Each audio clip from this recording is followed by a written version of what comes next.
مشاهدی شارپرس بینەرانی بەڕێزی شارپرس سڵاوتان لێبێت لەم چاوپێکەوتنە تایبەتەدا میوانەکەمان یەکێکە لە کەسایەتیە سیاسی دیارەکانی عێراق کە ئەویش دکتۆر عەدنان زورفی سەرۆکی جوڵانەوەی وەفای نیشتیمانی و کاندیدی پێشووتری سەرۆک وەزیرانی عێراق و ئەندامی لیژنەی دارایی ئەنجومەنی نوێنەرانی عێراقە. دکتۆر زۆر بەخێر بێت. أهلا وسهلا مرحبا حياك الله شرفت. دكتور عندما كنت محافظا للنجف دكتور كاتێک پارێزگاری نەجەف بوویت چەند تێڕەوانینێکی ئابووری و ئەمنیت خستە ڕوو جێبەجێشت کردن کە بۆ چونگەلێکی کاریگەر بوون و ویستت لەسەر ئاستی وڵات بیکشتێنیت. بۆچی دژایەتی ئەو بۆ چوونە نەکرا تا ڕادەی دژایەتیکردنی ڕاستپاردنت بۆ سەرۆکوەزیرانی و پێکهێنانی حکوومەت؟ بسم الله الرحمن الرحيم تحياتي لك. بناوی خوای بەخشندە و میهرەبان، سڵاو لە تۆ لە بینەرە بەڕێزەکانت. لە ڕاستیدا پرۆسەکانی سەرکەوتن و دروستکردنی دەوڵەت پرۆسەگەلێکی زۆر ئاڵۆزن، بەتایبەتی لە سیستەمە دیموکراسیەکاندا، چونکە لەگەڵ خۆیدا کێبڕکێ و ڕکابەری دەهێنێت کە هەندێک جار دەگاتە کێبڕکێی نامەشروع و ناپەسەند. ڕێڕەوی کارکردنم لە پارێزگای نەجەفی پیرۆزەوە دەستی پێکرد بە تەرکیزکردنە سەر بابەتە گرنگەکان کە بریتین لە بابەتی ئاسایش و ژێرخان و پێشخستنی ئابووری خۆجێیی شارەکە و کۆمەڵەیەک تێڕوانینم هەبوو لە بواری ئەمنی و پشتیوانیکردنی دەستگا ئەمنیەکان و دژایەتیکردنی باندەکانی ڕەفاندن و دزیکردن و تاوانی ڕێکخرا و قاعیدە لەو کاتەدا. توانیمان دەستگایەکی هەواڵگری گرنگ دروست بکەین، چ لە ڕووی باڵەخانەی دابین کرا و بۆ دەستگا ئەمنیەکان و چ لە ڕووی بڵاوکردنەوەی ئەو دەستگایانە و پێشخستنیان لە ڕووی تەکنیکیەوە. توانیمان کەشێکی ئارام لە پارێزگاکەدا دروست بکەین کە زۆر کۆمپانیای وەبەرهێنی ڕاکێشا و جوڵەی کار لە ناو پارێزگاکەدا دەستی پێکرد. زۆرێک لە هێزە سیاسیەکان ئەم چالاکییان پێخۆش نەبوو، دوو دڵبوون لەم جوڵە و بەرەو پێشچوونە کە ئاوێتەی چالاکی سیاسی نەبوو. کارکردنم لە ناو پارێزگاکەدا هیچ چالاکیەکی سیاسی لەگەڵ نەبوو، بەڵکو تەرکیزم کردو بووە سەر بەرزکردنەوەی ئاستی پارێزگاکە لە ڕووی ئاوەدانی و ئابووری و سیاسیەوە تاکو و بتوانین پێبەپێی بەرەوپێشچوونی نەوەکانی پارێزگاکە بین. من ژمارەی لەدایکبوونەکانم ئەژمار دەکرد، ژمارە و خوێندکارانەی دەچنە پۆلیەکی سەرەتایی، ژمارە و خوێندکارانەی ساڵانە خوێندن تەواو دەکەن، ژمارەی پزیشکەکان، دەرمان سازەکان و پزیشکانی ددان و هەوڵم دەدا شارەکە فراوان بکەم و ژینگێک بەخۆڵخێنم کە بتوانێت ئیستیعابی ئەو نەوانە بکات کە بەردەوام لەدایک دەبن. وەگەشەی دانیشتوانی شارەکە وەگەشەی دانیشتوانی شارەکە بە دوواداچوونم بۆ کارە بچووکەکانی هاوڵاتیان دەکرد، دوکانە جیاوازەکان، هەموو کارە بچووکەکان، بزنسە بچووکەکان بە دوایاندا دەچووم، هانم دەدان کەوە بەرهێنانی زیاتر بکەن لەو بوارانەدا و جوڵەیەکی کشتتوکاڵی و پیشەسازی و بازرگانی دەستی پێکرد و ئابووری لە پارێزگای نەجەفی پیرۆزدا دەستی کرد بە گۆڕان. بەڵام وەک دەزانیت سەرکەوتنی ئەم تاقیکردنەوەیە گورزێک لەلایەنە سیاسیەکانی پارێزگاکانی دیکە دەوەشێنێت کە بەدەست پاشەکشەی بەردەوامی ئەدای پارێزگارەکانیانەوە دایان ناڵاند. بۆ چوونێکی لایلانە سیاسیەکان دروست کرد کە ئەگەر عەدنان زورفی لەم پرۆسەیە بەردەوام بێت دەستکەوتی گەورەتری دەبێت لەسەر ئاستی فیدراڵی و لەوەشەوە لەوانەیە هێزە سیاسیەکان شکست بێنن لە بەرامبەریدا و ئەوە ژۆکاری سەرەکی بوو کە چالاکیەکانمی لە پارێزگاکەدا وەستاند و ڕەنگی دایەوە لەسەر چالاکیەکانی دوای بە پارێزگاریم لە ڕاستپاردنمدا بۆ سەرۆکایەتی حکوومەت. تەنیا پارتە شیعەکان دەژایەتی ڕاستپاردنەکەتیان کرد یان سونە و کوردیش لە ناڕازیەکان بوون؟ بە پلەی یەکەم پارتە شیعەکان دژایەتیان کرد. دژایەتی ڕاشکاوانە لەلایەن پارتە سونی و کوردیەکانەوە نەبوو بۆ ڕاستپاردنم بۆ پرۆسەی سەرۆکایەتی حکوومەت. وەلاکن بەڵام ئایا ئەو تێڕوانینە تەنیا هۆکار بوون بۆ ناڕازی بوونیان لەسرت یان هۆکاری تریژە بوو؟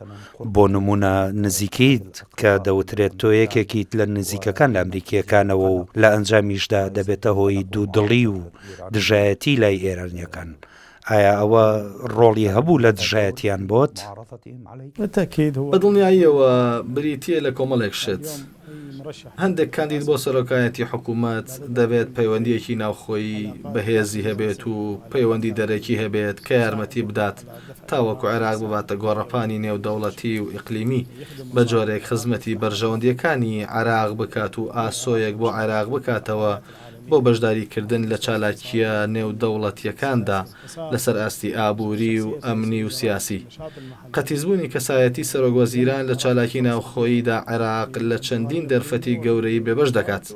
لە کۆمەلگای هەرێمی و کۆمەلگای نێودەوڵەتی لەوەشەوە کەسایەتی سیاسیەکان دەبێت ناسراو بن لای کۆمەلگای نێودەوڵەتی. دەبێت چالاکی جۆرا و جۆر و هەروەها پەیوەندی جۆری هەبێت لەگەڵ وڵاتانی جیهانی و هەرێمی.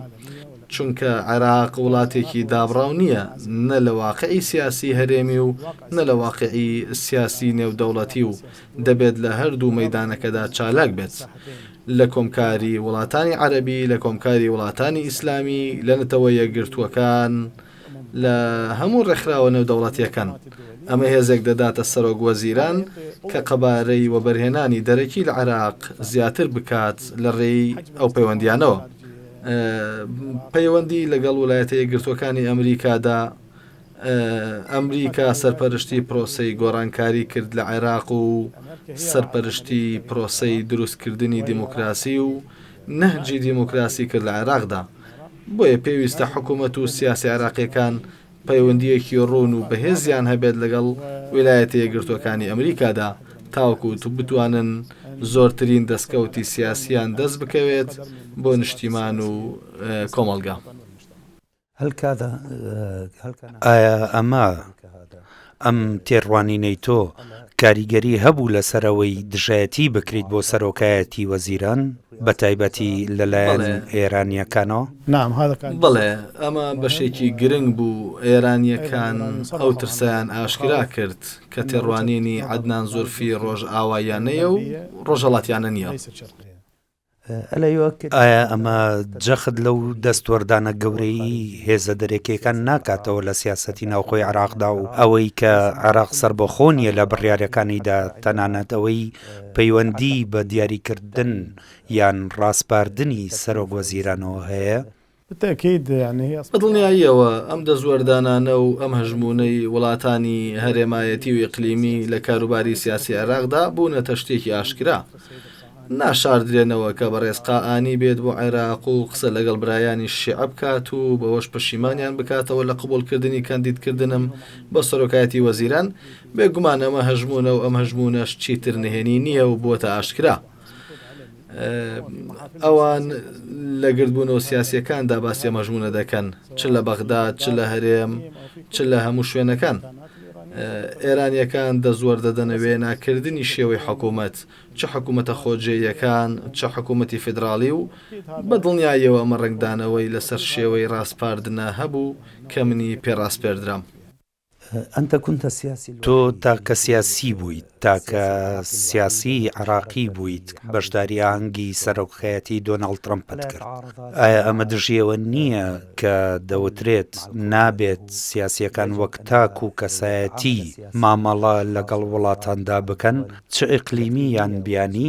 بەڕێزیشت لە چاوپێکەوتنێکی پێشوودا جەختت کردەوە لەسەر ئەم بابەتە کە دەبێت سیاسیەکان لە چوارچێوەی دەوڵەتدا لەگەڵ وڵاتانی تردا مامەڵە بکەن. نعم اتفق معك وما زلت مصر على هذا. بەڵێ هاوڕام لەگەڵ و هێشتا شتورم لەسەر ئەو ڕایە. بەڵام ئامادە نەبوونی عێراق لە گردبوونەوە و مەحفەلە نێودەوڵەتیەکاندا و بە تایبەتی لە گردبوونەوە و مەحفەلی ئەمریکیەکاندا پاڵم پێوە دەنێت کە ممارەسەی جۆرە چالاکیەکی تاکە کەسی بکەم کە ئەو بۆ شایە پڕ بکاتەوە. پیاوێکی وەکو ترەمپ سەرۆکایەتی ئەمریکا دەباتەوە. مانای وایە جیهان بە شێوەیەکی خێرا دەگۆڕێت و ئەو گۆڕانکاریە عێراقیش دەگرێتەوە. ئامادە نەبوونی عێراق لە گرنگترین گردبوونەوەکانی ویلایەتە یەکگرتووەکانی ئەمریکادا واتە عێراق ڕوبەڕووی کێشەیەکی گەورە دەبێتەوە. عێراق قەبارەی ئەو گۆڕانکاریانە نازانێت و نازانێت لێکەوتەکانی ئەو گۆڕانکاریانە چی دەبن و عێراق وێنەی خۆی لە ویلایەتە یەکگرتووەکانی ئەمریکا نابینێت. شێوەی عێراق چۆن دەبێت لە ناو ویلایەتە یەکگرتووەکانی ئەمریکا لە حاڵەتی غیابی هەموو دامەزراوەکانماندا تەشریعیەکان و تەنفیزیەکان و ئەوانی تر و سیاسیەکان کە ئامادەی سیاسیان لە ناو ویلایەتە یەکگرتووەکانی ئەمریکادا نەبێت. الأمريكية في تغريدات لە بڵاوکراوەکەتدا وتە چاوت بە چەندین کەسایەتی کاریگەری کۆنگرێسی ئەمریکی و ناوەندی توێژینەوەکان کەوتووە. لەو کۆبوونەوەانە چیت هەڵهێنجە؟ ڕوئیای ئەمریکی چییە بۆ عێراق و ڕایان چییە لەسەر دۆخی ئێستای عێراق؟ حقيقة ليس هنالك رضا عن لە ڕاستیدا بەرامبەر بە سیاسەتی دەرەکی و ناوخۆی عێراق رازی نین و پێیان باش نییە. تووڕەبوونێکی زۆر هەیە بەرامبەر بە هەندێک لەو سیاسەتانەی حکوومەت و سیستەمی سیاسی بە شێوەیەکی گشتی پەیڕەوی دەکەن. ئەم تێبینیانەش من بە هەندێک لە برایانم لە هێزە سیاسیەکان کەسایەتیە سەرکردە و قیادیەکانی کۆمەلگای سیاسی کە ترس و دوودڵیەکی ئەمریکی هەیە لە پرۆسەی بە قاچاغبردننی دۆلار بۆ دەرەوەی عێراق و بە قاچاغبردننی نەوت لە ناو عێراقدا. گۆڕانکاریەکان لەو دەستگا ئەمنیانەدا کە بە پارەی باشدەرە ئەمریکیەکان دروست کراوە ئەو چەکانەی لە دژایەتی تیرۆرەوە بوونەتە گروپی چەکدار ڕێگنەکەوتن لە نێوان حکوومەت و ویلایەتە یەکگرتووەکانی ئەمریکادا لە سەر کۆمەڵێک سیاسەتی تایبەت بە کاروباری عەرەبی یان کاروباری ناوچەکە لە ڕۆژهەڵاتی ناوەڕاستدا. هەڵوێستی عێراق لە دۆسیەی فەڵەستینی و بۆردمانی گروپەکان بۆ ئیسرائیل و موشک لە ڕێی ئوردنەوە و تا دوایی ئەمانە هەموو کێشەگەلێک بوون هیچ بەرگریەکم بۆ نەدۆزرایەوە لە سیاسەتی حکوومەتی عێراقی بکەم بەڵکو تووڕەبوونێکی گەورە هەیە لەلایەن لایەنەکانی حکوومەتی ئێستای ویلایەتە یەکگرتووەکانی ئەمریکاوە. نفتح ئەو دۆسیانە دەکەینەوە کە پەیوەندی بە بوونتەوە هەیە وە گەندامی لیژنەی دارایی و ئەگەر کات هاوکاری کردین دەگەڕێنەوە بۆ دۆسیە سیاسیەکان. دۆسی دزی سەدە چی بەسەر هەو لەم دواییانەدا جۆرێک لە بێدەنگی میدیایی هەیە لەسەر ئەو بابەتە. ئایا ئێوە لە لیژنەی دارایی بە دوای ئەو دۆسیەیەدا دەچن؟ تازەگەریەکان چین؟ في اللجنة المالية المجلس لە لیژنەی دارایی ئەنجومەی نوێنەران بە گشتی و لیژنەیەکی لێکۆڵینەوەی دروست کرد لە کۆمەڵێک ئەندامی ئەنجومەنی نوێنەران لێکۆڵینەوەیەکی نهێنی ئەنجامی لێکۆڵینەوە کە چووە سەرۆکایەتی ئەنجومەنی نوێنەران و بابەتەکە خرایە بەردەم دادگا و زۆرینەی تۆمەتباران بەو پرۆسەیە دادگایی کران حکم دران و دەرکران و هەندێکیان دەستگیر کران و دەست بەسەرکران و هەندێکیان لە دەرەوەی وڵاتن.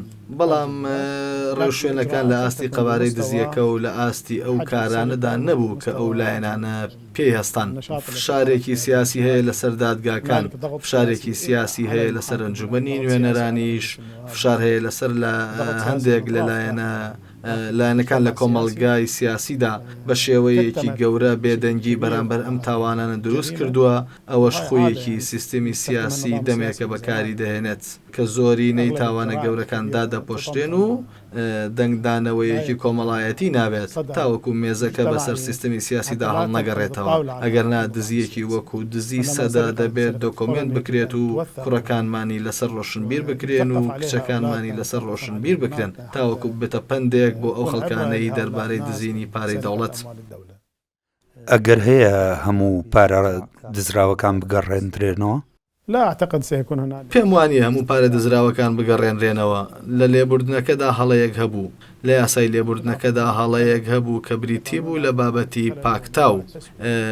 ئەمەش مەترسی دروست دەکات ئەوانەی ئەمەیان خستە یاسای لێبوردنەوە ئامانجیان پاکتاوکردنی ئەم جۆرە کێشانە بوو لەسەر شێوازی خاڵد ماچکە و مامەد ماچکە و لە کۆتاییدا هاوڵاتی باجەکەی دەدات. في موازنة 2024 حصل هناك الارتباط لە بودجەی 2024دا تێکەڵیەک دروست بوو. بە پێی نووسراوی ئەنجومەنی وەزیران جیاوازیەکی ئاشکرا هەبوو لەو خشتانەدا کە لە ئەنجومەنی نوێرانەوە گەڕێنرانەوە بۆ سەرۆکایەتی وەزیران و 3 خشتەی جیاواز هەبوو. لیژنەی دارایی لیژنەیەکی دڵنیایبوونەوەی پێکێنا و سەرۆکایەتی ئەنجومەنی نوێنەران لیژنەیەکی لێکۆڵینەوەی پێکێنا و 2 ئەندامی لیژنەی داراییش داوایان بە تۆمەتی ساختەکردن تۆمار کرد. ئەم دۆسیە چی لێ هاتوو چۆن چارەسەر کرا؟ نعم هنالك بەڵێ هەڵسوکەوتێکی تاگڕەوانە هەبوو لەلایەن بەڕێز سەرۆکی ئەنجومەن بە وەکالەت بە واژۆکردنی خشتەکانی بودجە. عادەتەن لە هەموو بودجەیەکدا بودجە و خشتەکانی بودجە لەلایەن لیژنەی دارایی واژە دەکرێن. سەرۆکی لیژنەی دارایی و بە ئاگاداری بەڕێزان ئەندامانی لیژنەی دارایی لە خشتەکانی بودجەی 2024دا خشتەکان لە لیژنەی دارایی نمایش کران و بەڕێز سەرۆکی ئەنجومەن بە وەکالەت واژۆی کرد و ناردی بۆ ئەنجومەنی وەزیران بەبێ ئاگاداری لیژنەی دارایی. پاشان لیژنەی دارایی بۆی دەرکەوت کە ئەنجومەنی وەزیران نووسراوێکی کردووە بۆ ئەنجومەنی نوێنەران کە ئەو خشتانە ئەوانە نین کە حکوومەت ناردوویەتی. ئێمە لە ئەنجومەنی نوێنەران دەنگمان بە خشتەکاندا وەک ئەوەی لە حکوومەتەوە هاتبوو، بەڵام ئەو خشتانەی نێردرانەوە بۆ حکوومەت ئەوانە نەبوون کە حکوومەت ناردبوونی بۆ ئەنجومەنی نوێنەران. گۆڕانکاری هەبوو لە بودجەی وەزارەتی نەوت، گۆڕانکاری هەبوو لە بودجەی وەزارەتی کارەبا، گۆڕانکاری هەبوو. کێ ئەو گۆڕانکاریان نەیکرد؟ لا نعلم بالضبط من قام بە دیاریکراوی نازانین کە ئەو گۆڕانکاریانەی کردووە، بەڵام بابەتەکە بە تەواوی خراوەتە بەردەمی دادگا. پێم وابێت بەڕێز سەرۆکی لیژنەی دارایی شایەتی داوە لە دادگا و هێشتا بابەتەکە ماوە. واتە هێشتا داواکە بەڵێ هێشتا داواکە لە دادگا عراقیەکاندا ماوەتەوە. بالحديث عن الموازنات هەر لە باسی بودجەدا هەمیشە لە هەموو بودجەکانی عراقدا کورتێنانی دارایی هەیە. لە کاتێکدا وڵاتەکە توانای ئابووری قەبەی هەیە. هۆکاری ئەم کورتێنانە دووبارە بووەوە چییە لە هەموو بودجەکاندا و بەڕای تۆ تاکەی بودجێ عراق بەردەوام دەبێت لەوەی کورتێنانی تێدا بێت؟ كل الحكومات لا تمتلك رؤية. هەموو حکوومەتەکان دیدگایەکی ئابووریان نەبووە. ئەوانەشی دیدگای ئابووریان نییە بەرەو زیادکردنی خەرجەکان دەڕۆن. زیادکردنی دامەزراندن، زیادکردنی خەرجەکانی وەزارەتەکان، زیادکردنی دروستکردنی پرۆژەکان کە هەمووی زیاترکردنی خەرجەکانە. زیاترکردنی خەرجەکان بەرەو کورتێنانمان دەبات. چونکە بۆ نمونە ئەگەر تۆ داهاتی گشتی بەدی هاتووت 80 ملیار دلار بێت، تۆش پرۆژە دەکەیت. بودجە بەکارخستنت 50 ملیار دلار دەبات، 30 ملیار دلارت دەمێنێتەوە. خەرجی دیکەت هەیە بێجگە لە بودجەی وەبەرهێنان، واتە 80 ملیار دلار تەنیا بۆ پڕکردنەوەی خەرجیەکان دەبێت. بۆیە بۆ پرۆژەکان حکوومەت ناچار دەبێت بچێت قەرز لە بانکە ئەهلیەکان بکات، یان سەنەدات بفرۆشێت، یان کورتێنانەکەی بودجەی پێداپۆشێت، یان بە زیادەی فرۆشی نەوت کورتێنانی بودجە داپۆشێت. ئەمە نیشاندەری ئەوەیە کە حکوومەت ناتوانێت کێشە ئابووریەکانی چارەسەر بکات. زیاترکردنی خەرجی چارەسەر نییە، زیاترکردنی پرۆژەکان چارەسەر نییە. ئەمڕۆ بۆ ئەوەی خزمەتی کۆمەلگا بکەین نابێت بچین قەرز بکەین و خزمەتی کۆمەلگا بکەین، دەبێت وا کۆمەلگا بکەین بەرهەم بێنێت. وەزارەتە عێراقیەکان بەرهەمهێنن، بە تایبەتی ئەو وەزارەتانەی بە بنەمانی ئابووریدا دەنرێن، وەزارەتی پیشەسازی، وەزارەتی گواستنەوە، پەیوەندیەکان. هیچ وەزارەتێک بەرەمێن نییە، هەموو وەزارەتەکان بەکاربەرن. داهاتە بەدەسهاتووەکان گەورەترین داهاتەکان لە پرۆسەکانی هاوردەکردندا تەنیا نەوتیەکانە، واتە بەرهەمی وەزارەتی نەوت. بەڵام وەزارەتەکانی دیکە قەبارەی چالاکیەکانی هاوتای قەبارەی ئەوە نییە کە دەوڵەت تیای خەرج دەکات، چ موچەی فەرمانبەرەکانی یان لە بودجەی گشتی بەکارخستن و وەبەرهێنان دابێت. هل سيؤثر هذا العجز في موازنة 2025 على مسألة کورتێنان لە بودجەی 2025دا کاریگەری لەسەر بابەتی موچە دەبێت، بە تایبەتی کە جوڵەیەک هەیە بۆ ئاشتی لە نێوان ئۆکرانیا و رووسیادا. ترامپیش لە وتارەکەی ڕۆژی دەست بەکاربوونیدا وتی بەرهەمێنانی نەوت زیاتر دەکات و هەموو ئەوانە کار دەکەنە سەر دابەزینی نرخی نەوت لە بازاڕەکاندا. ئایا ئەمە کاریگەری دەبێت لەسەر موچە؟ نعم الحكومة أخفقت في بەڵێ حکوومەت شکستیەنا لە چارەسەرکردنی کوردێنان لە بودجەی 2024 بەهۆی پیلانی ئیدارەی دەوڵەت هاوپەیمانی ئیدارەی دەوڵەت بۆ تێپەڕاندنی بودجە بە شێوەیەکی هەڕەمەکی کە ئەوەش بۆشاییەکەی گەورەی دروست کرد لە کوردهێنانی ساڵی 2025دا. قەرزی ناوخۆی گەشتە نزیکەی 83 تریلیۆن، نزیکەی 83 تریلیۆن. هەر دابەزینێکی نەوت دەبێتە مایەی کەمی داهات لەوەشەوە بێتوانایی حکوومەت لە دانەوەی قەرزەکان ودا هاوکات موچە یان شایستەکانی فەرمانبەران لە حاڵەتی دابەزینی نرخی نەوتدا قەرزە ناوخۆیەکان زیاد دەکەن لە پێناو دابینکردنی موچەی فەرمانبەراندا. بەوەش بە شێوەیەکی دووبارە بووەوە قەرزە ناوخۆیەکان زیاد دەکات تا دەگاتە قۆناغێک بانکی ناوەندی ناتوانێت دراوی ناوخۆی زیاتر دروست بکات لە بەرامبەر دۆلاردا. بانکی ناوەندی بڕێکی زۆری دراوی ناوخۆی چاپ کردووە و بەردەوامی پرۆسەکانی چاپکردن هەڵاوسان و خنکانی دارایی لە عێراقدا زیاتر دەکات. بێگومان لەوەشەوە کە کاریگەری بکاتە سەر موچەی فەرمانبەرانی حکوومەتی فیدراڵی کاریگەری زیاتری لەسەر فەرمانبەرانی هەرێمی کوردستان دەبێت. بە دڵنیاییەوە کاریگەریەکەی بە یەکسانی دەبێت، چونکە موچەی فەرمانبەران ئەگەر لە شوێنێک دابەزێت ئەوە لە شوێنەکانی تریشدا دەبەزێت، چکە هەموو فیدراڵیە.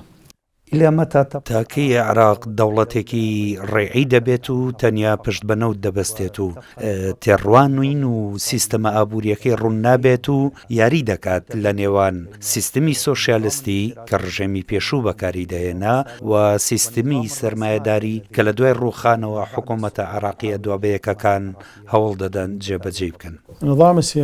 ڕژێمی سیاسی و حکوومەت ناتوانن لە ڕۆشنبێری پێشوویان دەرچن. ئەوان بەغەریزە ئیشتیراکین، بۆیە بۆ دەربازبوون لە کێشەکان ئاسانترین ڕێگە بچوونە بەرەو دامەزراندن و زیاترکردنی خەرجی.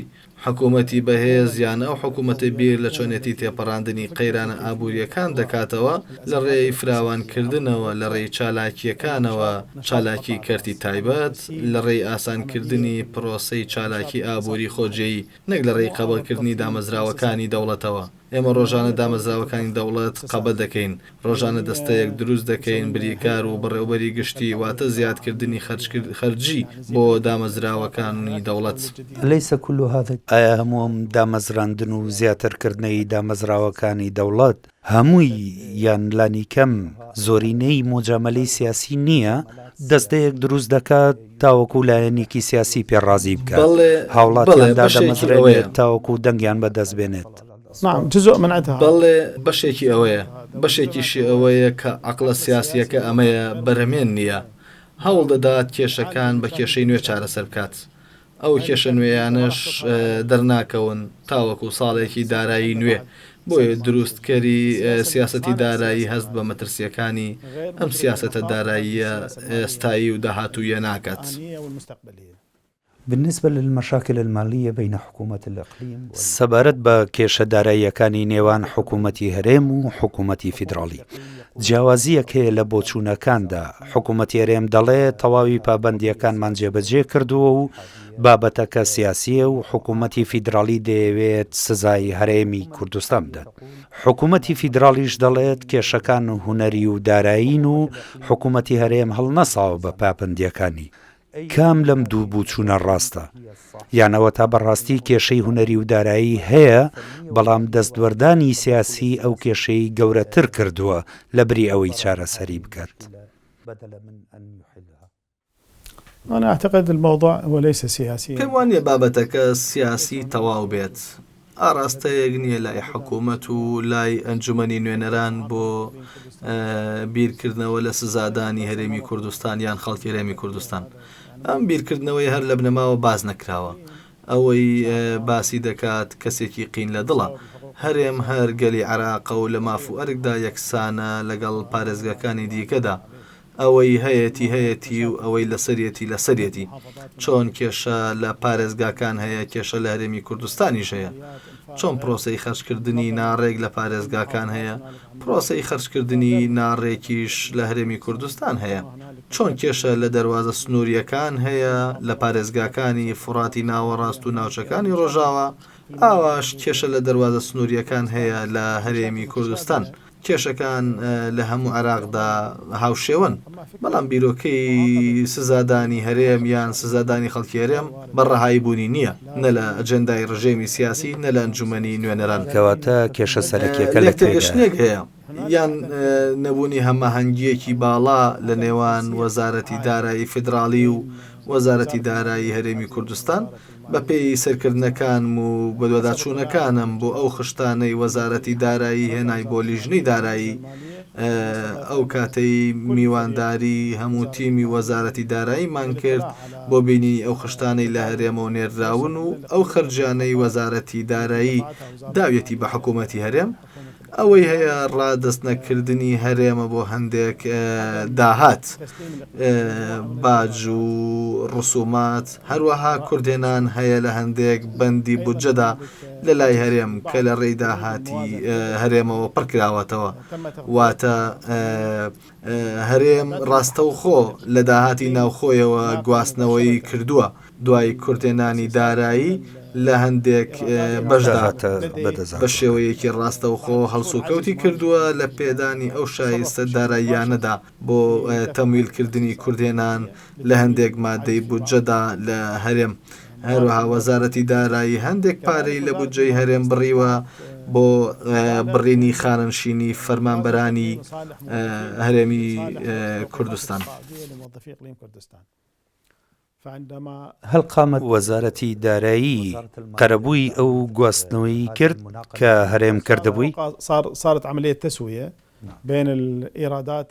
بەڵێ پرۆسەیەکی پاکتاوکردن کرا لە نێوان ئەو داهاتانەی کە دەبوایە بدرایەتە حکوومەتی فیدراڵی کە دەبێت بگەڕێتەوە بۆ خەزێنەی گشتی. ئەوە لەو بڕانە بەردران کە وەک داهات نێردران بۆ خەزێنەی هەرێمی کوردستان لەوەشەوە چەند ژمارەیەکی دیاری کراو هەبوون. دارایی ئەوەی وەک داهاتێکی زیادە لای هەرێم هەژمار کرد کە هەرێم هەڵسوکەوتی پێوە کردبوو.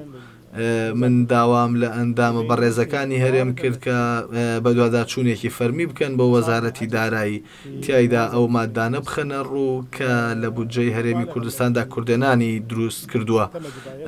ئەو بڕانەی لە ناو هەرێمدا کۆکراونەتەوە و قەرەبووی مادەکانی تری بودجەی پێکراوە تاوەکو شتەکە بۆ برا ئەندامەکانی هەرێم ڕوون بێت.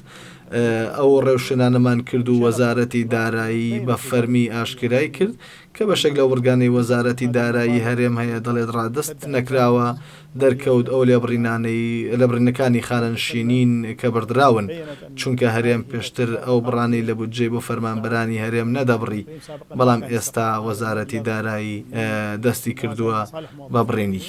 الآن وزارة المالية بدأت تستقطع يعني وزارة المالية واتە وەزارەتی دارایی فیدراڵی ڕاستەوخۆ دەیبڕێت. تستقطعها مباشرة ڕاستەوخۆ دەیبڕێت کە بۆ هۆی ئەو بڕە ئاسایانەی هەرێم بە شێوەیەکی ئاسایی وەری دەگرت بە تایبەتی لە 6 مانگی کۆتاییدا.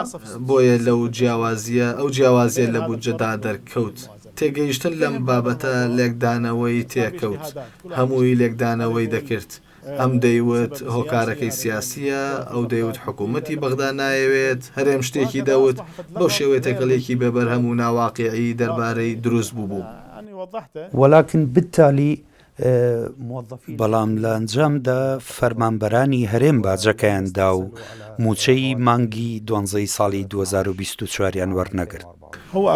وەکو پێم وتیت شتێکەیە لە ناو خشتەکانی بودجەی هەرێمداونە ساڵانە لێبڕینی خاننشینی جیاواز بوو لە نێوان هەرێم و ناوەندا. بۆیە کە وەزارەتی دارایی ئەوەی بڕی بۆشای یەکمان لا دروست بوو. کوردێنانێک لە خەرجەکانی هەرێمدا ئەم کورتێنانە لەوە نەهاتووە کە حکوومەت لە بەغداد نێوێت شایستەکانی هەرێم بدات، بەڵکو ئەوە لێبڕینی خاننشینیە کە دەبێت لە بودجە ببڕدرێت تاوەکو پارێزراو بێت بۆ فەرمانبەرانی هەرێم. هەل هوناک هیچ ڕێگایەک هەیە بۆ حکوومەتی فیدراڵی تاوەکو موچەی مانگی 12 2024 فەرمانبەرانی هەرێم خەرج بکات دوای ئەوەی بودجەی ساڵەکە داخرا؟ بەپێی یاسا ئەو بڕە دیاری کراوەیە بۆ هەرێم و بۆ پارێزگاکان کە پێشوەختە ژمار کراوە و هەموو پارەکە ڕادست کراوە. بۆ نمونە ئەگەر ئێستا کۆردێنالمان هەبێت لە موچەی فەرمانبەرانی پارێزگای بەغدا، پێشوەختە بودجەی بەغدا بۆ نمونە 3 ملیارمان بۆ داناوە. ئەو 3 ملیارە دراوە تەواو، ئیتر 3 ملیاری ترمان نییە تا بیدەینە پارێزگای بەغداد، چونکە وەزارەتی دارایی تاوەکو ئەو کوردێنانە پڕ دەکاتەوە دەبێت داهاتی بوو بێت و دەبێت دەنگدانی بۆ بکرێت لەسەر ئەو داهاتە تاوەکو خەرجەکانی پێ بدات. ماهی الفروق جیاوازە سەرەکیەکان چییە لە نێوان تەوتوین و هەژماری من کە حکوومەتی هەرێم دەیەوێت بۆ پێدانی موچەی فەرمانبەران پشتی پێ ببەستێت؟ هو بالأخير ماكو خلاف. الخلاف لە کۆتاییدا جیاوازیەکە نییە. جیاوازیەکە لە زانیاری فەرمانبەراندایە. کێشەکە تەنیا لە هەرێم نییە، لێرەش هەمان کێشەمان هەیە. ئایا زانیاری فەرمانبەرەکان ڕاستەقینەیە یان نا؟ ئێمە لێرە لە بەغداد لە ناوەند زانیاری ڕاستەقینەمان نییە لەسەر ژمارەی ئەو فەرمانبەرە ڕاستەقینانەی موچە لە فەرمانگە جیاوازەکانی دەوڵەت وەردەگرن. بۆیە پێویستمان بەوەیە تەوتینی کەین. ئەوە یەکەم تەوتین واتەکردنەوەی هەژمارێکی بانکی و موچەکەت بچێتە سەر هەژمارە بانکیەکەت. زۆرینەی دەوڵەت نایەوێت هەژماری بانکی بکاتەوە، ئەو کارتێکی نادیارە دەداتێ. ئەو کارتە نادیارە واتە تۆ نازانیت ئەو فەرمانبەرانە ڕاستەقینەن یان نا، یەکەم پەنجەمۆری بایۆمەتری یان نییە، بەسمەی دەموچاویان نییە، واتە کارتێکی نادیارە. دەکرێت هەر یەکەمان بتوانین ملیۆنێک کارت دروست بکەین و موچەی پێوەرگرین. بەشێک دەڵێن من لە وەزارەتی تەندروستیم، بەشێک دەڵێت لە بەرگریم، بەشێک دەڵێت لە ناوخۆم.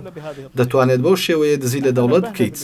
ئێمە لە لیژنەی دارایی هۆشداریماندا لە 2010 تا ئێستا فشار دەخینە سەر دەوڵەت و دەقی یاسایی دادەنین لە یاسای بودجەدا بۆ چارەسەرکردنی کارتەکانی ناساندنی فەرمانبەرانی دەوڵەت، بەڵام حکوومەت ئەم بەرگە یاساییانە جێبەجێ ناکات. ئێمە لە بنەڕەتدا کێشەمان لە هەموو عێراقدایە، نەک بە تەنیا لە هەرێم، بەڵکو لە بەغداش ئەمە کێشەیەکی هاوبەشە کە ئەویش پرۆسەی ناساندنی فەرمانبەرانی دەوڵەتە. أحد الفروق بين التوطين وحسابي یەکێک لە جیاوازیەکان لە نێوان تەوتین و هەژماری مندا ئەوەیە لە تەوتیندا حکوومەتی ناوەندی ڕاستەوخۆ موچە دەدات بە فەرمانبەران، بەڵام ئەگەر هەژماری من جێبەجێ بکرێت حکوومەتی فیدراڵی پارەکە دەداتە حکوومەتی هەرێم و ئەو موچەکان خەرجەکە.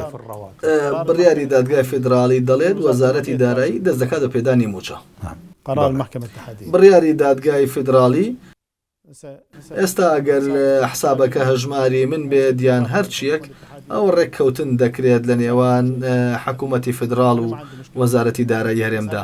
من لەو بابەتەدا کێشەم نییە، من کێشەیەکی قوڵترم هەیە لەو بابەتە، ئەویش کێشەی ناساندنی فەرمانبەرانی حکوومەتە. لە هەموو پارێزگاکاندا دیاریکردنێکی ڕوونمان نییە بۆ ژمارەی فەرمانبەران لە وەزارەتەکاندا. ناساندنێکی ڕاستمان نییە بۆ فەرمانبەرێک. ئێمە دەڵێن پەنجەمۆری بایۆمەتری بکەن، ئەوانە چەند ژمارەی وەزیفی دەکەن. ژمارەی وەزیفی نادیارە، دەتوانیت ملیۆنێک ژمارەی وەزیفی بکەیت و ساختەیکەیت و موچەی پێوەرگریت، بەڵام کە کارتی بایۆمەتری دەکەیت، کە ناساندنی زیندوو دەکەیت، ڕوخسار و پەنجەمۆرەکان زۆرینەی فەرمانبەرە نەزانراوەکان یان ئەوانەی لە عێراق نین یان ئەوانەی پێیان دەوترێت بندیوار ئاشکرا دەکرێن. في إحدى لقاءاتك لا يكيك لتشاوبيكوتكان تا وتت كهزر لحكومة عراقي دا هشتا هزري حكومة ناوندية نق حكومة فيدرالي أما كاريگري نية لسر كيشكاني نيوان هريم و ناوند بتايبتي لبواري توتين دا ناوند ديويد راستو خومو چك بداتا فرمان برانو هريميش ديويد بوجك ور بگريتو أو بيداد بفرمان براني هرم. عندنا مشكلة في فهم إما كيشمان لا تيجشتني فدرالية دايا واتا نا برايان من لحكومة إيرا لفدرالية تيجشتونو لروشناي فدرالية داكار دكان نبرايان من لهريم بيروكي كي روشنيان هي لسر فدراليات. إما أمر رجيم سياسي من بمشيوية بو معواتوا أمشيويش فدرالية دنيا فدرالية أصولي هي ئێستا سەرۆک وەزیران دیداری پارێزگارەکانی هەرێم ناکات، ئەمە هەڵەیەکی فیدراڵیە. ئێستا لە فیدراڵەتی ئەمریکادا سەرۆک دیداری پارێزگارەکان دەکات و وەک سیستمێکی فیدراڵی بودجەیەکی فیدراڵی هەیە و بودجەگەلێکی خۆجێی هەیە، باجێکی فیدراڵی هەیە و چەند باجێکی خۆجێیی هەیە. ئەگەر کێشەیەک لە هەرێم دروست بێت لە دەرەوەی توانای حکوومەتی هەرێم بێت کێ پشتیوانی بکات؟ حکوومەتی فیدراڵی دەبێت بودجەیەکی فیدراڵیە بێت پشتیوانی بکات. بەیانی داڕمانێکمان توش بوو بنمونە لە بەسرە لەکوێوە بیدات، پارێزگاری بەسرە لەکوێ بوو، بنمونە لافاوێک بوو لە مووسڵ، پارێزگاری مووسڵ بودجەی لەکوێ بوو ڕۆبەڕووی لافاوەکە بێتەوە. کارە ساتە سروشتیەکان و پرۆسە جیاوازەکانی گەشەکردن دەبێت حکوومەتی فیدراڵی پشتیوانی پارێزگاکان و هەرێمەکان بکات، پشتیوانی دامەزراوە زانکۆییەکان بێت. ئێستا کۆنگرێسی ئەمریکی و حکوومەتی ئەمریکا پشتیوانی زانکۆکانی ویلایەتەکان دەکەن. جیاوازی ناکات لە نێوان ویلایەتی فلۆریدا و کالیفۆرنیا لەگەڵ میشیگن. بەو پێیەی تەرخانکردنی فیدراڵی هەیە، ڕاستە و خۆ دەچێت بۆ ویلایەتەکان. تێگەیشتن لە فیدراڵیەت ناتەواو و پێنەگەشتووە لە سیستمە سیاسیەکەدا. بۆیە ئێمە ئەم کێشەیەمان هەیە لە نێوان دەسەڵاتەکانی هەرێم و دەسەڵاتەکانی ناوەندا. خۆش دەزانیت ئێمە جێنشینی ڕژێمێکی دیکتاتۆرین، بۆیە بێگومان هەر کەسە و دەیەوێت بە ئیسراحەتی خۆی ڕاکشێت. ئێمە ئێستا لەم حکوومەتەدا بنزیکەی هەموو پارێزگاکان کانسڵ کراون، واتە هەموو یاسای پارێزگاکان هەم لەم حکوومەتەدا بنزیکی کانسڵ کراون. هەموو پرۆسەکانی خرجکردن، هەموو پرۆسەکانی چاککردنەوە و ڕێگاوبان و ئەوانی شارەوانیەکان دەیکەن. ئێستا لیژنێک لە ئەنجومەنی وەزیران ئەو سەرپەرشتی ئەو کارانە دەکات، ئەو جێبەجێکردنی ڕاستەوخۆ دەکات و بۆ گرێبەستەکان. کامە ئیشی حکوومەت نییە، ئیشی ئەنجومەنی وەزیران نییە، بەڵکو ئیشی پارێزگاکانە. بۆیە دەزوەردانی حکوومەت لە وردەکاری فدراڵێتدا دیراسە نەکراوە. تم إعلان نتائج الإحصاء السكاني. ئەنجامەکانی سەرژمێری گشتی دانیشتوان ڕاگەیەندرا. ئەو ئەنجامانە کاریگەری دەبێت لەسەر بودجەی ئەم ساڵ و جارێکی تر هەموار بکرێتەوە یان بۆ بودجەی ساڵی داهاتوو وەردەگیرێت و کاری پێدەکرێت. ما أعتقد يصير تغيير. پێم وانییە گۆڕانکاری بکرێت بۆ پێی داهاتەکان کەمتر دەبن لە داهاتی ساڵی ڕابردوو و گەشەی دانیشتوان لەم بودجانەدا حسابی بۆ نەکراوە. ئێمە چالاکێکی ئابووری زۆر بەتوانامان نییە کە کوردێنانی بودجە داپۆشێت و پێداویستیەکانی تری دانیشتوانیش دابین کات. بۆیە پێشبینی ناکەم زیاد بکرێت. دوو سەرەکیترین کێشە لە عێراقدا بریتین لە گەندەڵی و چەکی بەرەڵا یاخود چەک لە دەرەوەی دەسەڵاتی دەوڵەت. هەموو ئەو سەرۆگوەزیرانانەی دوای کەوتن هاتوون بڵێنیاندا ئەم دوو کێشەیە بکەن بە ئەولەویەتی حکوومەتەکانیان و دژایەتی بکەن و کۆتایی پێبێنن. هۆکارە ڕاستەقینەکانی کۆتایی پێنەهێنان و ڕیشەکێژنەکردنی ئەم دوو کێشەیە چییە؟ و ئایا بەڕاستی چەکی بەرەڵا پارێزگاری لە گەندەڵەکان دەکات؟ بالتأكيد أكو بەدڵنیاییەوە کێشەیەک کە سیستەمی سیاسی دروستی کردووە و دەبێت سیستەمی سیاسی چارەسەری بکات. حکوومەت چارەسەری ناکات. سەرۆکوەزیران کاتێک لەلایەن سیستەمی سیاسیەوە هەڵدەبژێڕێت یان سیستەمی سیاسی ڕایدەسپێرێت بۆ سەرۆکایەتی حکوومەت یان بۆ بەڕێوەبردننی کاروباری دەوڵەت، دەبێت یارمەتی بدات لە چارەسەرکردنی ئەو گرەیانەی سیستەمی سیاسی خۆی دروستی کردووە. حکوومەت دروستی نەکردووە، بۆیە هەموو سەرۆک وەزیرانەکان کە دێن بەر بەم دوو فاکتەرە دەکەون. گەندەڵی و گروپە چەکدارەکان و چالاکیە چەکداریەکان لە دەرەوەی چوارچێوەی دەوڵەت یان ئەوەی کۆنتترۆڵ نەکراوە بە هۆکاری جیاواز. بەچەنەوە کارێک هەندێکیان هەرێمین و هەندێکیشان لە لاوازی سیستمی سیاسیەوە سەرچاوەیان گرتووە یان بەسترانەوەی بەرژەوەندیەکانی سیستمی سیاسی بەبوونی ئەو کێشانەوە. بەنمونە ئێمە ئێستا پێویستمان بە تورکایە وەک بکەرێکی سەرەکی بەرژەوەندی و کێشەی هەمە جۆرمان هەیە لەگەڵ برایانمان لە تورکیا، بەڵام پەکەکەمان هەیە لە عێراقدا و تورکەکان دژی پەکەکە دەجەنگن. بۆیە ئێستا ئێمە و تورکەکان کێشەمان هەیە لەسەر پەکەکە. ئێران وڵاتێکی دراوسەیە و ئێمەش تا ئێستا کێشەمان هەیە لەسەر کۆمەڵە. کێشەمان لەگەڵ ڕژێمی نوێی سووریادا هەیە کە خەڵک و گروپ هەن هاتوونەتە عێراقەوە. ئەمانە کێشەی هەرێمین کە کاردانەوەی لەسەر لاوازی سیستمی سیاسی هەبووە. بەشێکیشیان ئەوە لە بەرژەوەندیانە. هەندێک سەرکردە هەن کە بوون و هێزی خۆی بابوونی باڵی سەربازی دەبینێت تاوەکو ڕوبەڕووی باڵی سەربازی دیکەی ناوخۆی بێتەوە. ئەمەش دیسان لە ئەنجامی چالاکی ئیقلیمی ترسناکدا مایەوە کە لە ساڵی 2014دا ڕوبەڕووی عێراق بۆەوە کە بریتی بوو لە هێرشی داعش بۆ سەر عێراق و ئەم گروپانای لێ پەیدا بوو. ئەم گروپانش لە گروپی جیهادی ڕوبەڕوو بووەوە و شەڕکەری دژی تیرۆرەوە گۆڕان بۆ گروپی پشتیوانی چالاکیەکانی حیزب و هەڵبژاردن و بوونە بەشێک لە پرۆسەی سیاسی. لەو لاوە چەکت هەیە و لەم لاوە بەشداری دەوڵەت دەکەیت.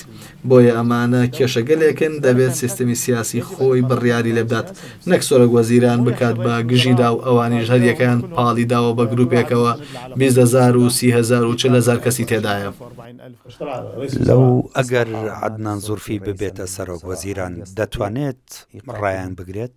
يجب إيقاف دەبێت ڕابگیرێن، دەبێت سیستەمی سیاسی قایل بێت بە ڕاگررتنی چالاکی سەربازی لە دەرەوەی چوارچێوەی دەوڵەت ئەگینە نابێت بە دەوڵەت. چۆن ئەم چالاکیانە ڕادەگیرێت؟ ئەوە ڕێو شوێنی هەیە، ڕێو شوێنەکە لەگەڵ سیستەمی سیاسیدا ڕێکەوتن دەکرێت لەسەری. یعنی واتە بە بەکارهێنانی هێز نابێت. ئێمە ناچین بەرەو هێز، بەڵام دەڵێن کێشەکە سیستەمی سیاسی دروستی کردووە و دەبێت خۆی لێ ڕزگار بکات، چونکە لە ڕووی هەرێمی و نێودەوڵەتیەوە کاری تێدا دەکرێت. واتە عێراق دەبێت بە وڵاتێکی هەڕەشە بۆ سەر ئاسایشی هەرێمی. هەلاذا یعنی ئەمەمانەی وایە کە مەفهومی دەوڵەت هێشتا لە سیستەمی سیاسی عێراقی وونە؟ بەڵێ ئێستا ئایا دەکرێت پشتیوانی ئۆپۆزیسیۆنی ئێرانی بکات دژی ئێران؟ دەستور ئەوە قەدەغە دەکات. ئایا دەکرێت عێراق پشتیوانی ئۆپۆزیسیۆنی تورکی بکات دژی تورکیا؟ دەستور ئەوە قەدەغە دەکات.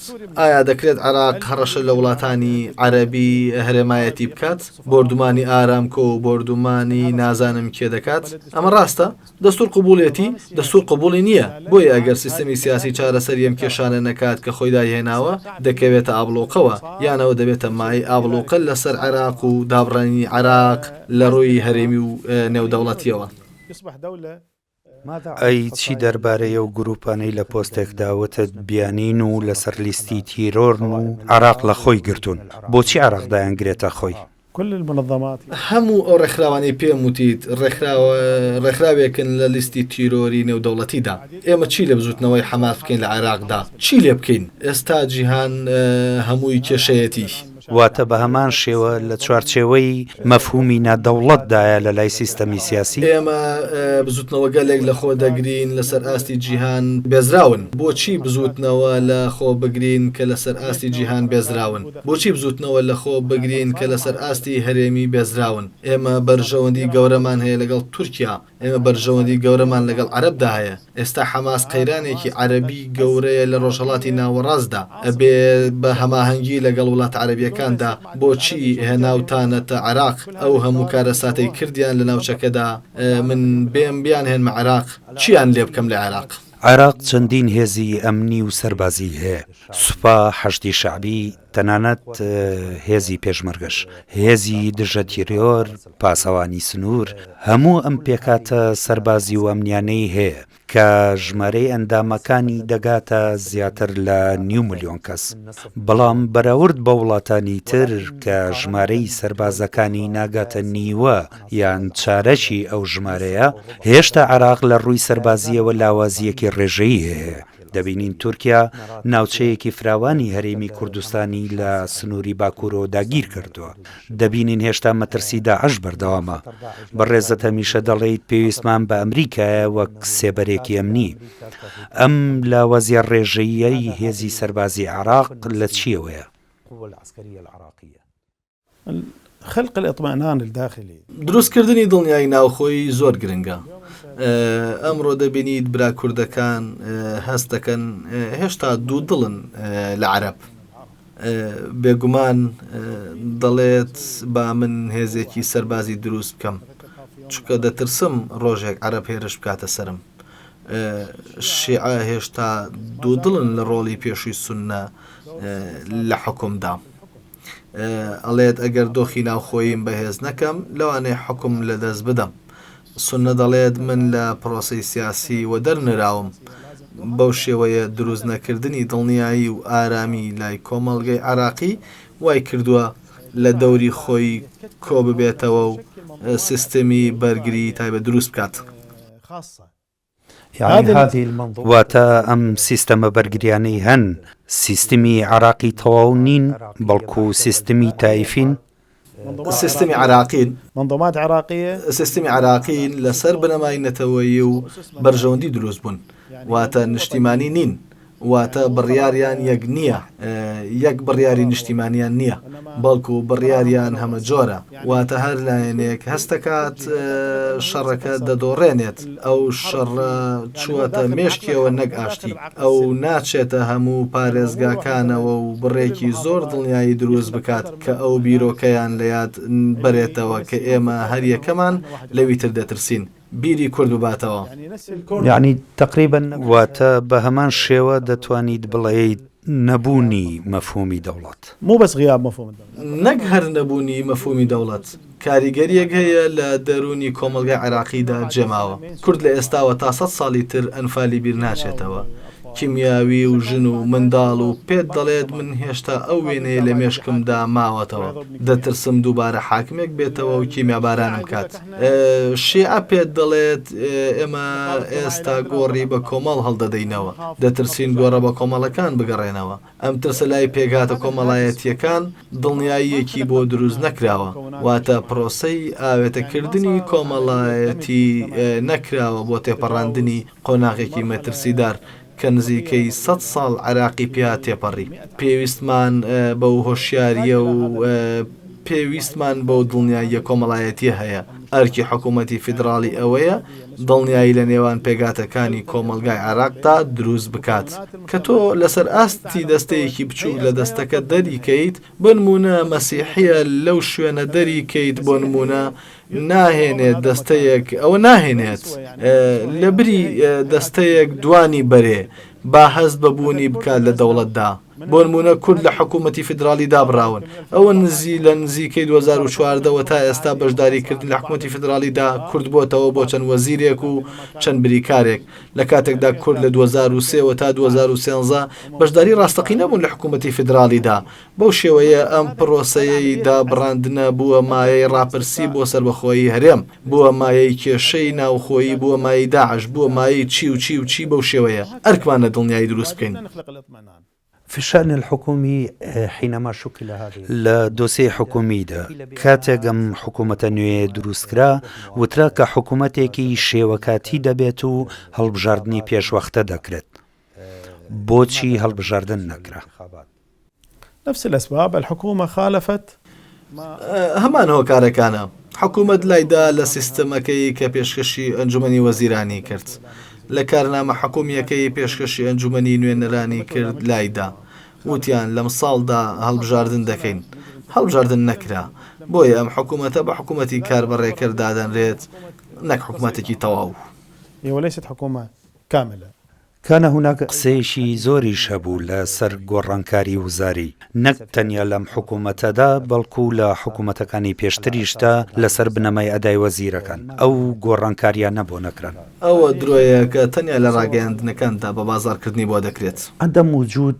کتلە پەرلەمانیە نەبوونی فراکسیۆنێکی پەرلەمانی بەهێز و گەورە لە ناو ئەنجومەنی نوێنەراندا لە پشت سەرۆکوەزیرانەوە ئەمە نابێتە هۆی کۆتوبەندکردنی سەرۆک وەزیران ما حدث پێچەوانەکەی ڕۆیدا فراکسیۆنێکی پەرلەمانی گەورە دروست بوو ناوی هاوپەیمانی بەڕێوەبردننی دەوڵەتە هاوپەیمانی بەڕێوەبردننی دەوڵەتیش زۆرینەی ئەندامانی ئەنجومەنی نوێنەرانی لەخۆ گرتووە کە کاری ئەنجومەنی نوێنەرانی ئیفلیچ کردووە وەلاکن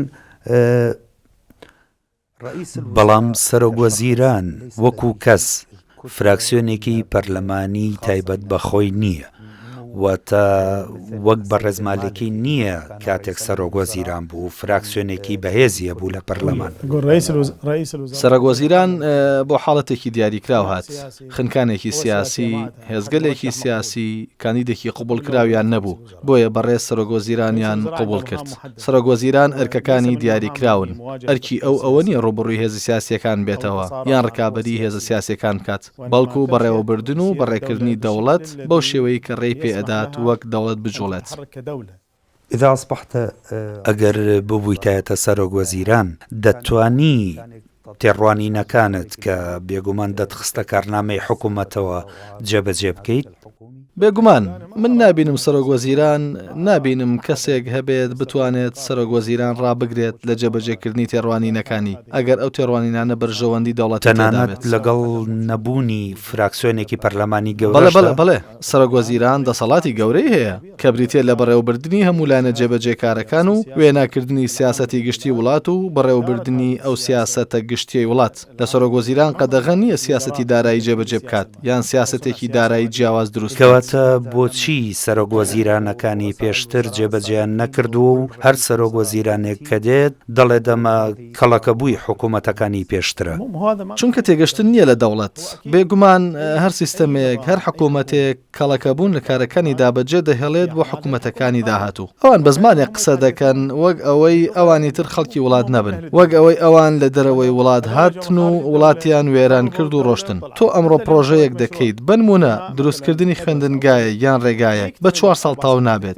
بە 5 ساڵ تاو دەبێت واتە حکوومەتی دواتر ئەرکێتی ئەو ڕێگایە تەواو کات وەکو بکەوێتە خزمەتی هاوڵاتیانەوە نەک بێت و بڵێت وەڵام من هاتم بینیم ڕێگاکان تەواو نەکراون و من دایان کەم خۆی دەوڵەت بەو جۆرەیە تۆ تەرخان کراوە داراییەکانت بەشی تاواکردنی پرۆژەیەک ناکات لە ساڵێکدا بۆیە 4 ساڵی لێت دەوێت بە کێشەکانی عراقەوە بڵێ 5 ساڵ بەڵام ئەمە بەمانای بارگرانی حکوومەت نایەت بەڵکو پێی دەوترێت کێشەکانی دەوڵەت بابگەڕینەوە بۆ دۆخی سیاسی و بپرسم بۆچی جوڵانەوەی وەفا لە چوارچێوەی هەماهەنگیدا نییە لە کاتێکدا تۆ لە حیزبی داوە بوویت و سەرۆکی فراکسیۆنی نەسر بوویت و پەیوەندیەکانیشت لەگەڵ بەڕێز مالکی و بەڕێز عەمەر حەکیم و بەڕێز عەبادیشدا باشە ئایا ڤیتۆیەک هەیە لەسەر عەدنان زۆرفی لە چەند لایەنێکی ناو چوارچێوەوە و ئایا هەمان ئەو لایەنانن کە دژایەتی ڕاستپاردنتیان کرد بۆ سەرۆکایەتی وەزیران؟ اكو اختلاف في وجهات النظر. جیاوازی هەیە لە تێڕوانینەکاندا بەڵام ناگاتە ئاستی ڤیتۆ بەڵام جیاوازی هەیە نامرتاحیەک هەیە بەرامبەر بە تێڕوانینەکان یەکتر بەر لە هەندێک لە تێڕوانینەکاندا پێچەوانە بوون بەڵام من زیاتر لە جارێک چوارچێوە بانگیان کردم نەچووم بۆ بەشداریکردن لە چوارچێوەدا ئاڕاستی سیاسیم جیاوازە لە ئاڕاستی سیاسیان من دەمزانی حکوومەت دەگاتە ئەم خنکانە بۆیە نەمیست گوناهی قۆناغەکە هەڵبگرم واتە جوڵانەوەی وەفا فراکسیۆنێکی ئۆپۆزیسیۆنە لە پەرلەماندا؟ نعم احنا كتلة معارضة دعمنا الأخ رئيس بەڵێ ئێمە فراکسیۆنێکی ئۆپۆزیسیۆنین پشتیوانی سەرۆک وەزیرانمان کرد من لە سەرەتای حکوومەتەکەیدا زۆر پشتیوانیم کرد و هەوڵم دەدا ئەو کارە سەر بخەم بەڵام ئاڕاستەی حکوومەت بە شێوەیەکی گەورە دەستی کرد بە گۆڕان چ لە بودجەی 2024 کە تانەکانم بە شێوەیەکی گەورە پێشکەش کرد ناڕازیم لە پرۆسەی خەرجکردنی هەڕەمەکی لە دەوڵەتدا ناڕازیم لە سیاسەتی دارایی حکوومەت پێم وایە حکوومەت پێویستە جارێکی تر بەخۆیدا بچێتەوە تحتاج أن تعيد النظر بنفسها مرة ثانية. هەل نەتەوەقع پێشبینی هاوپەیمانی دەکرێت لە نێوان جوڵانەوەی وەفا و لایەنەکانی دیکەدا لە کاتێکدا کۆمیسیۆنی هەڵبژاردن ڕێگەیاند لە مانگی تشرینی دووەمدا هەڵبژاردن دەکرێت؟ نعم لدينا بەڵێ ئێستا چالاکێکی زۆر و چڕمان هەیە لە هەموو پارێزگاکاندا لەگەڵ چەند لایەنێکی سیاسی تازە دروست بوو دەگەینە ڕێککەوتنێک بۆ دروستکردنی هاوپەیمانیەتێکی گەورە لەسەر ئاستی نیشتیمان ئەو لایەنە نەکەن يعني أطراف چەند لایەنێکی زۆرن لە پارتە تازە دروست بووەکان واتە پارتە کۆنەکان نین نا پارتە کۆنەکان نین نەخێر هناك دوو ئاراستەی سەرەکی هەیە لە عێراقدا بۆ دروستکردنی حکوومەتی زۆرینە و حکوومەتی تەوافقی ئێوە لەگەڵ کام ئاراستەیەدان؟ أنا مع حكومة ئێمە لەگەڵ حکوومەتی زۆرینەی سیاسی داین بە قورسیەکەیەوە بە قورسی بەدیهاتنیەوە بەڵام پشتیوانی ئەوەم ئۆپۆزیسیۆن هەبێت لە ئەنجومەنی نوێنەران و پشتیوانی ئەوەشم حکوومەتێک هەبێت ئازادانە ممارەسەی چالاکیەکانی بکات نەک بە سەنگی پارتە سیاسیەکان پەیوەندیەکی باشت هەیە لەگەڵ سیاسی کوردەکاندا دۆخی ئێستای هەرێم چۆن هەڵەسەنگێنی؟ مثل ما قلت لك الإقليم يمر وەگوتم هەرێم بە کێشەدا تێدەپەڕێت وەک چۆن کێشە لە هەموو پارێزگاکانی دیکەی عێراقدا هەیە چ لەسەر ئاستی وەبەرهێنان یان لەسەر ئاستی خەرجی گشتی، لەسەر ئاستی جوڵەی لاوان، لەسەر ئاستی ئازادیەکان، لەسەر ئاستی چالاکی دیموکراسی. هەموو ئەم کێشانە کێشانەی کێشەی هاوبەشن لە نێوان هەرێم و پارێزگاکانی دیکەدا. عێراق یەک وڵاتە، ئێستا سۆشیال میدیا چووە بە یەکدا لە نێوان بەغدا و هەولێر و سلێمانی و بەسڕەدا. ئەمڕۆ ڕاستە ئێمە باسی فیدراڵیەت و سیستەمی بەڕێوەبەرزن دەکەین، بەڵام جوڵەیەکی کۆمەڵایەتی شاراوە هەیە لە نێوان پێگاتە جیاوازەکاندا، لە نێوان ڕێکخرا و کۆمەڵەکاندا، دامەزراوەکان، کەسایەتیەکان. ئێمە ئاگامان لی نییە، دوورە لە چالاکیە حکومیەکانەوە لە هەرێم و دوورە لە چالاکی حکومیەوە لە لێرە.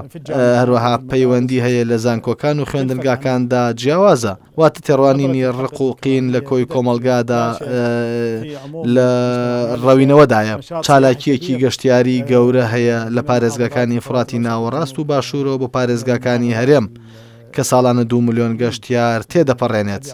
ئەمە چەندین پەیوەندی سیاسی و کۆمەڵایەتی و ئابووری دروست کردووە. ئێستا ژن و ژنخوازی لە زۆربووندایە لە ئەنجامی بە یەکداچوونی بزنس لە نێوان هەرێم و بزنس لە پارێزگاکاندا و لە نێوان ئەو خێزانانەی سەردانی هەرێم دەکەن بەو شێوەیە. پێم وایە کێشەکانمان هەمان کێشەن و هەمە جۆرن، هەندێکیان لە ئەنجامی چالاکی سیاسیەوە و هەندێکیشیان هەرێمایەتیە. سوال ئەخیر دواپرسیار ئەگەر ببیتە سەرۆک وەزیرانی عێراق چۆن مامەڵە لەگەڵ هەرێمدا دەکەیت؟ أعتقد يحتاج نجلس كثيرا مع الأخوة في الإقليم. أولا نتفق على الفيدرالية. پێم وایە پێویستە زۆر دانیشین لەگەڵ برایانمان لە هەرێم لە پێشدا لەسەر فیدراڵیەت ڕێککەوین. واتە کامەیە ئەو فیدراڵیەتەی دەمانەوێت ڕێک بکەوین لەسەر ئەوەی هەموو عێراقیەکان یەکسانن، کەسێک پلە یەک نییە و کەسێک پلە دوو. ڕێک بکەوین لەسەرەوەی کە هاوبەشین لە حکومدا، نەک ڕێککەوین کە تاگرەوبین لە حکومدا. دەرفەتی زۆر هەیە بۆ هەرێم لە پارێزگاکاندا. دەبێت هەرێم ئەو دەرفەتانە بەجێ نەهێڵێت کە لە پارێزگاکاندا هەیە و چالاکیەکانی لە ناو هەرێمدا قەتیز بکات.